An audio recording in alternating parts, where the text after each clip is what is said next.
Press F for more options. What up, though, y'all? How y'all living? For playback language controls. I don't even know where to start here. Like, I just did the video about moms gone wild, which is some of these situations we see these kids caught in. Some of this lack of accountability that's affecting really people that can't defend, feed, in some cases even think for themselves. But this story right here might have took the cake. I don't know what's going on in Michigan with the mothers and the kids. I know in my own personal life throughout my days, I see things that are appalling. And one thing I've noticed is, well, this mother has a dirty house. So that mother says, the next mother says, well, she got a dirty house, so it's okay. My kids don't go to school. And then the next mother says, well, they got a dirty house and her kids don't go to school, so it's all right. I got a man that's not the father of my kids laying up in here with me and my kids not doing anything. And then it goes on to a dude touching a kid, and it's okay because they not doing that. And everyone is using the lack of morals from the next person to make their own life devoid of more morality. And there is no accountability. Let's just check this out. Then officials with Children's Protective Services miss blaring warnings that could have saved the life of a 9-year-old Detroit boy. His remains were found buried in a backyard at a home in January. The boy's mother was charged with his murder on February 5th. 7 investigator Ross Jones is revealing internal CPS records, raising serious questions about what officials did and did not do when they heard alarming claims about the child's safety. Now, mind you, this woman did this to this young boy and moved to a whole other state afterwards. No family, no neighbors, no Facebook friends noticed this young man was missing. Nobody asked about him because they found him by proxy, not because somebody was looking for him, which further upsets me. We identified some human remains, someone small in stature. Extremely sad day. The scene at Woodingham and St. Martin's in Detroit was enough to shake even career police officers. The body of a child found buried in a shallow grave. This case is rather shocking. In my 27-year career, I don't remember seeing anything like this. That man can't hold his composure. Now he the chief of damn police. Been on the DPD for almost 30 years. And I don't know about other police agencies in America, but I do know in Detroit, you go from the bottom to the top. And at some point, they put you on a different career path. But for you to get on that other career path, you had to be seeing some stuff in Detroit. So there's no telling what this man has seen that got him about to cry at his first news conference. It took days for officers to determine that the boy was 9-year-old Zamar King, murdered, prosecutors say, by his mother, Brandy Pierce. It's alleged that she purchased a... Now, that is my neighborhood. Kinda. We're separated by a main street, but it's still very close to 6 Mile. Some people have asked me, do I know this young lady or know this person? At this moment, we're gonna leave that out the conversation because it's not about her. Well, no, it's about her. She bound him by tying his hands and feet together. She then put him in this hole and covered him with dirt. But as unspeakable as the alleged crime was, it did not come out of nowhere. It's just a train wreck that's going to happen, right? You just see it coming, and they don't do anything about it. By law, records from Children's Protective Services are guarded closely, even after a child dies. But we've obtained internal CPS records that show state employees were warned for years that Zamar was in danger. At least 4 times record. Now, I want to, in my normal travels throughout my day, what I do for a living and whatnot, I run into a lot of situations to where people say you should call Child Protective Services. And this is what I want to share with you about that. The chances of them actually doing something is like 0.1%. And as sad as that may sound, it's the fucking truth. When you call CPS, you are more likely to be investigated than the person you're calling on. And typically, if someone actually does come out, it's not going to be that day or the next day. And the chances of them doing something, that's like a guaranteed big fat zero. Most of the time, they leave these kids with that mother and go on about their day. Now, I don't know what type of bureaucracy makes that the system. I don't know why, as a country, we spend so much tax money on things like this, but the kids don't get no help.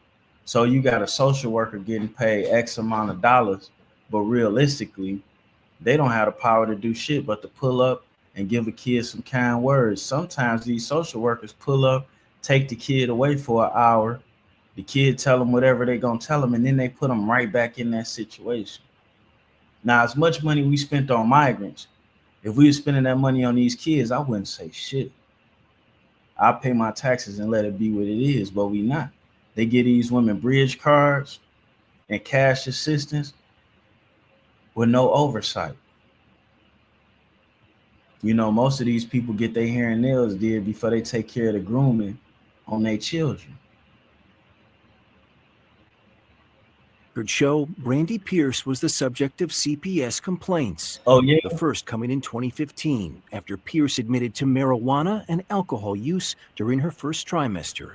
It happened, she said, before she decided to keep Zamar.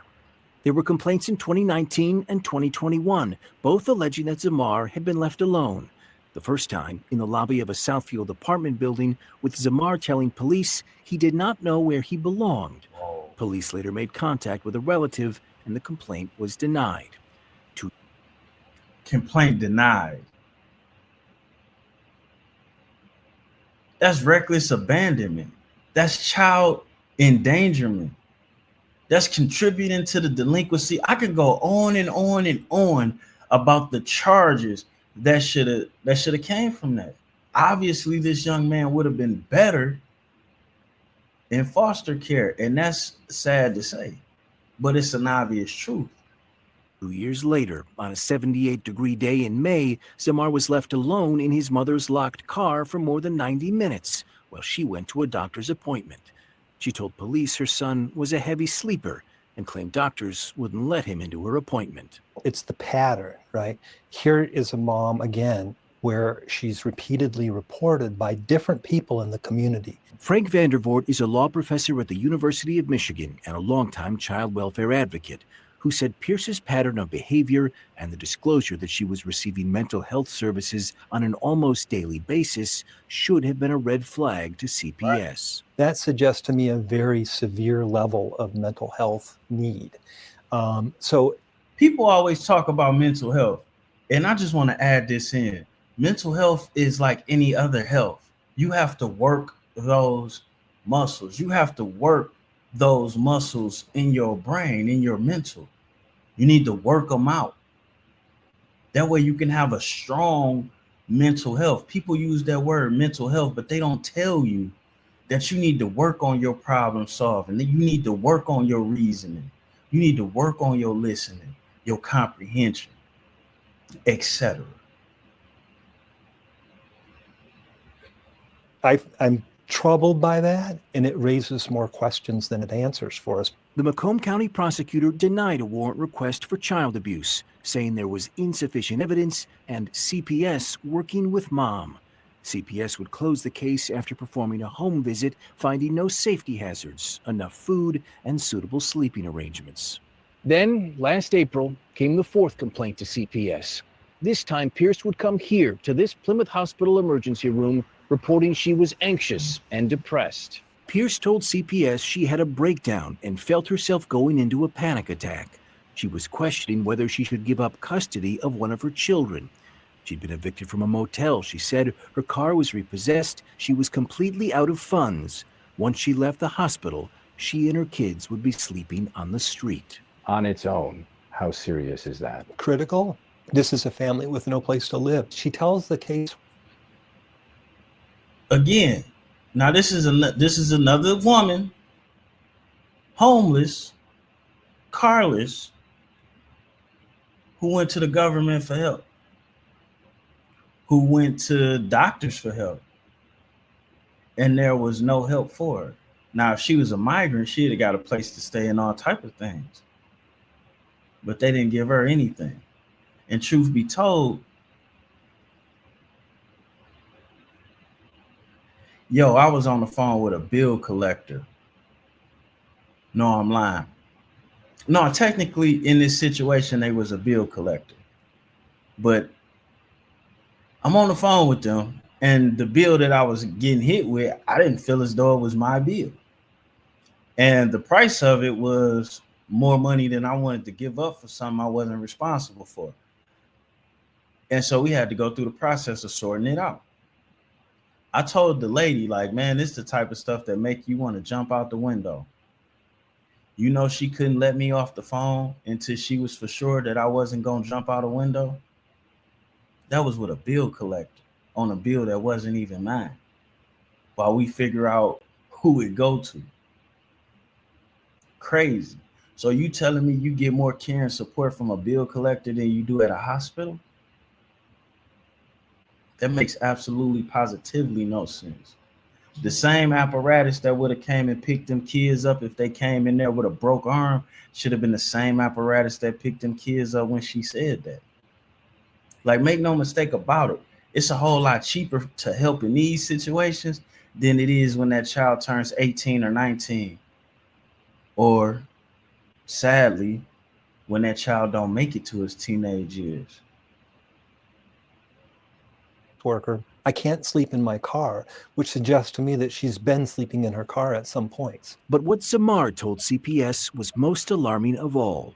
He had not been to school in over a year, he said, and doesn't always have food to eat. He said his mother beat him with a belt, that she's choked him with her hands, and that she wants to kill him. Any rash. What more do you need to hear? Them not the type of things that a kid just says. Not at all. What more do you need? How did some?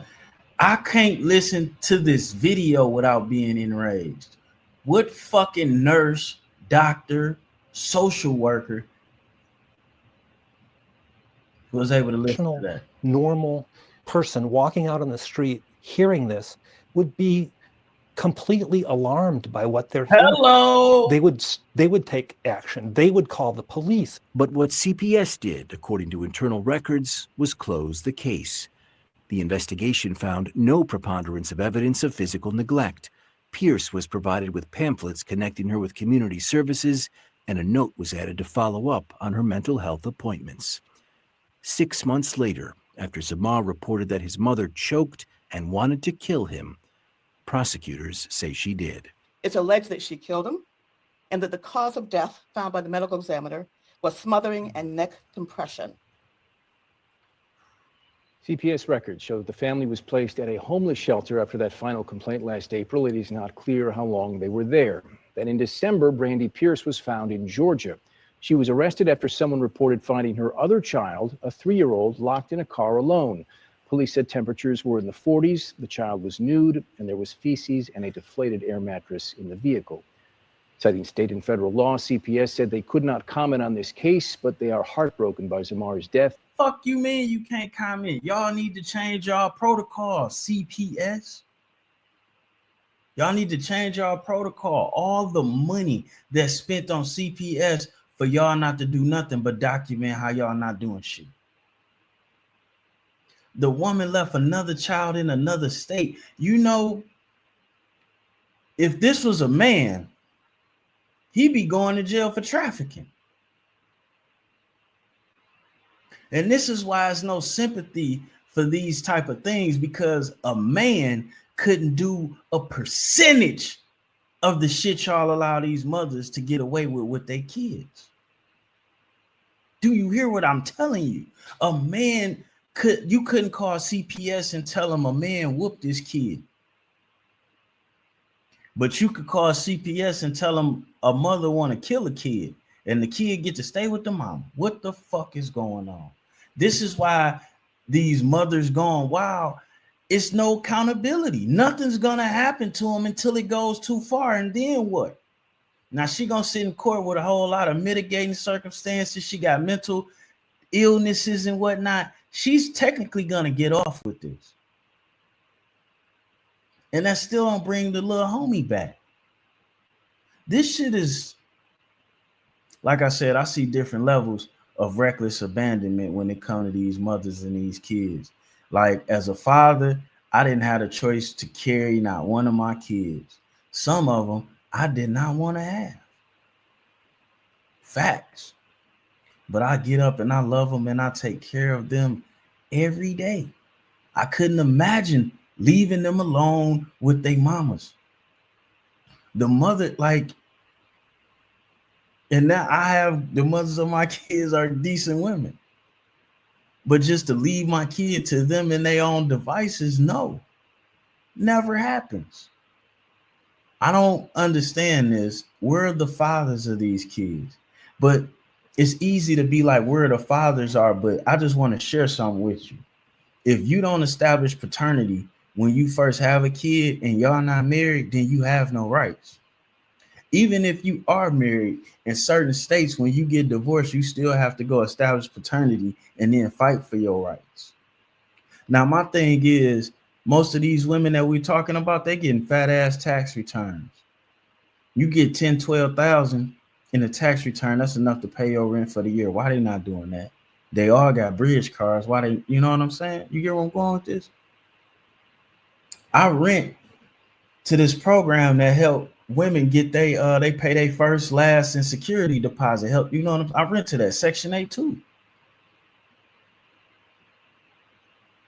All of these systems are being robbed because the people that really need it is not there. When I see the church give away the food once a month, the churches in the city, because you know a lot of the funding that's supposed to be helping these city problems, they go to the church and the church allocate that money. And what you need to understand is they allocating it in matters and ways that's not useful to the community. And go look at your church and if you live in the hood, it's certain churches, they give out food once a month. Go look at the cars that's lined up to get that food. It all look like people that don't need food.